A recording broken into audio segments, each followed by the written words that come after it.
xaddiimul Mustafa yàlla nga fi yàgg te wér ci barkeb Sëriñ Tuuba. dafa waxoon Cheikh Mouhamadul Bachir mii léegi ay kàddu mu war koo jottali waaye mu ñaan ko ne ko na kàddu yooyu na ko waxal ci làmmiñu boppam. mu ne ko Mbàkke xanaa kon ma jéem rek. kon nag sëriñ bi dafa wax sëriñ Basiiru mii ne ko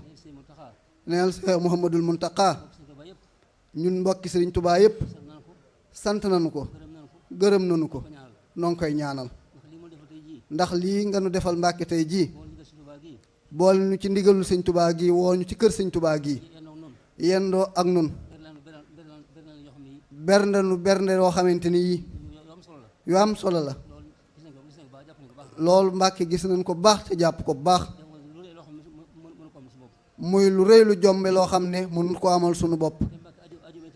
mu wax ne Mbàkke àjjumay tey jii àdduna ba àdduna daj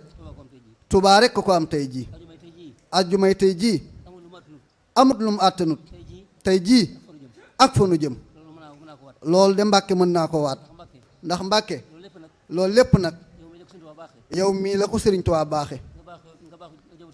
nga baaxe ko njabootu Sëriñ Tuubaa gi baaxe ko mbooleem mbindeef yàlla yépp ngir bëgg ñépp jariñ ci Sëriñ Tuubaa kon Mbàkke ñépp bëgg na ci yow nun njabootu Sëriñ Tuubaa gii de yow de Mbàkke la nu am yaay sunum Sëriñ Tuubaa yow la nuy xoole Sëriñ Tuubaa kon nag Mbàkke dimbalu nu rek naanal ñu nu am kàttan ami xéewal di liggéeyal Sëriñ Tuubaa jaare ko Mbàkke ci yow àdduna li muy rëy rëy li mu wax léegi rek bis bii tey bis bu rëy la gannaaw nag Sëriñ Tuubaa woon ko baaxe nga baaxe nu ko Mbàkke kon jërëjëf nun dey nun njaboot Sëriñ Tuubaa gii dey jàqunu tiitunu ragalunu ñeme nan Mbàkke ndax yow yaa ngi sunu kanam lépp loo xam ne mi ngi jëm fi ñun te war sa ñëw Mbàkke nga fangal nu ko loolu xamees na ko bu wér àdduna bii de li muy yëngu-yëngu ak nu mu mëni mel nun de Mbàkke yëgunu ko